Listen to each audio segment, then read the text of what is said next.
Patanjali says, Yoga Chitta Vritti Nirodha. That what is yoga? He said, I've told you what yoga is. It's the union. But how do you attain that union? He said, it's very simple.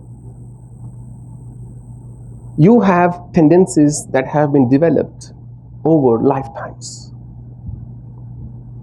When people are born, even let's say to twins, they have different proclivities, they have different tendencies. One person likes hot, one person likes salty, the other person likes sweet stuff. One of them may be more angry or more aggressive, the other one may be more docile.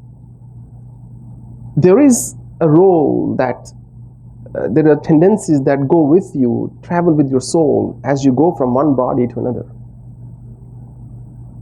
And they only get either strengthened or you acquire new ones during your life based on what your upbringing is and what kind of environment you live in. And mind is like water. You put it in a freezer, it's going to turn into ice. You put it outside, it's going to turn back into water. So the environment you live in makes a huge difference to your state of mind. And meditation is about going beyond that environment so that your state of mind becomes mostly independent of what's around you. Because not everything around you will sit well with you. Not everything around you will be agreeable. This is soche sochna ho, ye je soche lakhwar. You can think a million things. Not all of them will come true. And those things, those dreams that don't come true are often the root of grief. You want certain things certain way. If it's not happening that way, you say, I'm not happy. If everything goes exactly according to you, you'll be happy. Simple. But it's not possible unless you go sit in a cave and never see anybody for the rest of your life. But before you do that, learn to meditate, because there it's really depressing. So Yoga Chitta Vritti Nirodha. Patanjali says the way to that samadhi, the way to that union is by understanding your tendencies and by putting a check on them. We live in a world of extreme consumerism where ambitions are encouraged. Go make more money, Wow, you work 16 hours a day, you're very productive. He works very hard. It becomes a headline. Our Prime Minister sleeps only 3 hours a day. Pretty bad if you ask me. If you have to work a lot, either you have taken on too much or you don't know what you're doing. And I'm one of them. I work 18 hours a day, by the way. So I haven't figured out whether I'm the first category or the second one. But it's not needed. When we take ourselves too seriously,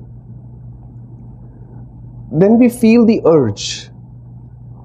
Then we feel the need that everything that I've thought, everything that I've said, everything that I've aimed for must happen in my life. And that acceptance kind of fizzles out. And then we fail to see what's already there. Then we don't see the murmuring Ganges next to us. We're only thinking about stuff that's bothering us. And it's an art to be able to pick and choose. And that's what meditation is. That's how you check your tendencies. And then he laid out the path, Yam Niyam Asana Pranayam Pratyahar Dharana Dhyan Samadhi. That you start with moral restraint and you start with certain observances, certain discipline in your life, and then you learn to sit still, he said, in one posture, Thiram Sukhamasana. And then you learn to regulate your breath. Only then, and then only, you'll be able to withdraw your senses Because senses, it's through senses alone, touch, taste, smell, sight, sound, that we feed our mind. If I plug those senses, mind gets no food. If mind gets no food, mind will die on its own. The layers will come off, and the real consciousness, state of supra-consciousness, supranormal consciousness arises on its own then. But you can't plug your senses unless you have learned how to regulate your breath, unless you've learned how to channelize your energy so you can sit still, unless there is a certain restraint in your life in terms of purity, truthfulness, cleanliness, charity, in terms of compassion, gratitude, and so on.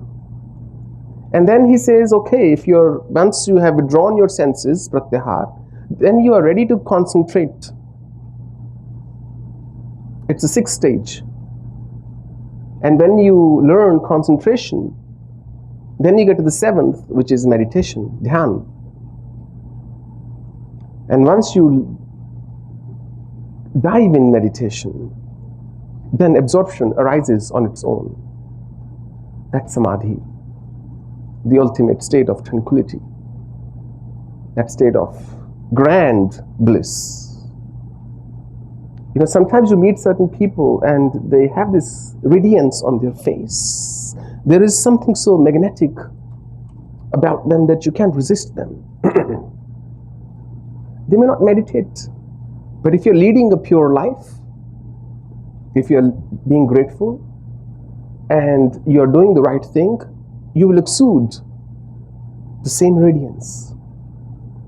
Meditation is a conscious path of getting there. A disciplined way, a structured way.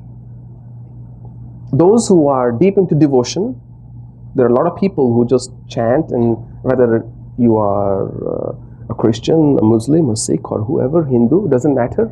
If you are deep in your devotion as well, you will still exude the same radiance. You will still have the same peace and bliss. But not everybody can surrender, because we know that not all scriptures say everything that we can happily accept. For those who can't surrender, for those who require a bit more scientific approach, meditation is for them. Meditation doesn't require devotion. It helps if you have it, by the way, because devotions make you soft. It makes you mellow. But it doesn't require it. It's not a prerequisite or a requirement. Meditation is a structured way.